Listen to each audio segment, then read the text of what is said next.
You know, I don't know what's going on. You know, I was talking earlier that yesterday a lady, like a black woman, Jamaican, was trying to hit me with a baby stroller. Somebody just came and hit me with a baby stroller. And I've been noticing that pattern whereby for many months now, they've been hitting me with baby strollers everywhere I go.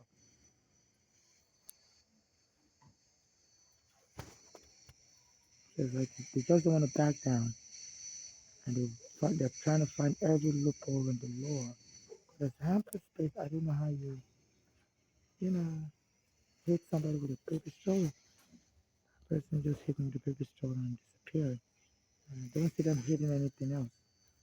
You know, they were able to navigate through that baby stroller over there. I didn't hit them.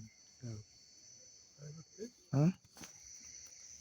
I'm still gonna read that, but they have multiple copies, extra copies. Yeah, what the newspaper is. Mm. So that's the lady, the person that came to hit me with the baby stroller is like they're just trying to get me to overreact. As soon as I call you, white guy was saying shock, shock, shock. They say when you're angry like that, they normally taser blacks to death. You know, so that's very significant. As soon as I call you, white guy was close to the door entrance to this room, library room, and he was saying shock, shock, shock, shock, shock, and he kept repeating it. You know, I don't know who he was, whether it's just a vigilante looking out for my interest or whatever. But this is like a genocide going on in this country where the police can be trying to harm somebody in broad daylight. Same thing after I gave court papers to Eric Garner. They said they were bothering him. I recorded Eric Garner when I gave him the court papers. I used to come in to type the court papers. And they used to bother me here also. The police and stuff. I would ignore them and just continue typing the court papers. Because, you know, this is their biggest library, you know. And they used to have the law journal. They stopped carrying the law journal. I used to come here to read that. You know, that was my main attraction here. And they told me to stop carrying that. So they're doing everything possible to stop me from coming to any library, really. You know, and it's still my friend every corner, and they're hitting me with baby scholars, and that's child endangerment. Because, you know, you don't need to involve little kids in whatever beef they're having. So they have a civilian mob. I don't know if it's just due to their xenophobia or what is really going on. And they're hitting me with baby strollers. You know, you can't involve little kids in xenophobia attack. So this is child endangerment. You know, and if your vision is that poor, you shouldn't be pushing a child around because there's light all over this place. You know, what else are you going to be hitting the baby? You know, so this is very significant. Brooklyn, there, you have to do something about this crazy mob, quote unquote crazy. I'm not saying they're psychiatrically crazy, but they're just weird. They hit me with baby straws all the time, everything possible to provoke me. And I sensed something was going to go wrong because as I was coming to the wheelchair entrance to the library, I saw two people in a wheelchair coming towards me. So I went back. I had to back away, go back, you know. And I thought the timing was weird, you know. As I was coming to, because I normally push my cart through the wheelchair ramp to come into the library. And as I was going through the wheelchair ramp, two people in a wheelchair were coming towards me, and there was not enough space. So I had to reverse backwards, you know.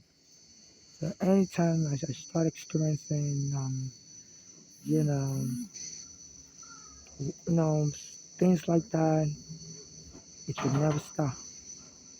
I think some of this stuff is designed to provoke me. They said, you know, because the police can use excessive force to bring you under control, but to purposefully try to provoke me. Even somebody told me we're going to make you the next Jordan Neely. I called 911 right away. So Jordan Neely was a black American male whose mother was killed also and was very angry about that. I said a white man took him there. So my mother was killed also. So they always use any latest happening in the news to try to reenact such horror in my life. So since Jordan Neely got killed, I've been experiencing a lot of attacks personally to try to get me angry on purpose.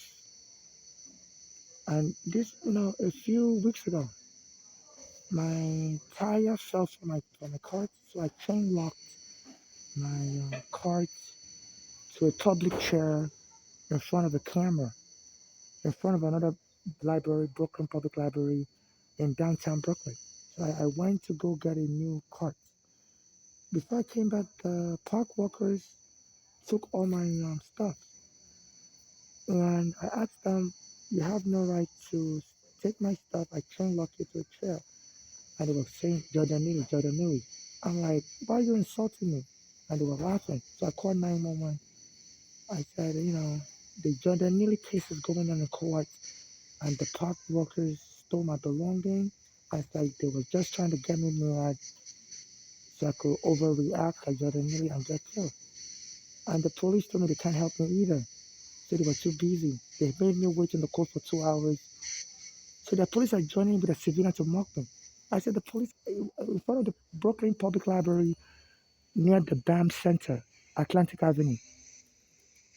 So there's this pattern where I get robbed, I get attacked in front at Brooklyn Public Library. This was a few weeks ago as the Jordan Neely's case was going, the killer case was going on in court. So I chain locked my stuff to the public bench in front of the library because my tire fell out of my cart. And I tried to go get a new cart. Before I came back, the public chain lock. I thought the police camera there would protect me, my property, but the park workers broke the chain lock and took all my luggages away. And when I came back, I asked them, "Where's my property?" And they were laughing and saying, "Jordan Neely, Jordan Neely." I said, "My name is not Jordan Neely. Stop calling me that." So I called 911. And the police, they put me on hold for 2 hours. And when they came to me and they told me, "We can't help you. This is a busy day," and told me bye. I said, "You left me in the cold, told me to wait for 2 hours." So I said, "African, they're abusing me. And Brooklyn, you have to do something about this. Because this is a genocide.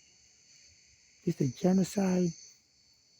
And I have no community support. I'm a transsexual, so I'm very marginalized.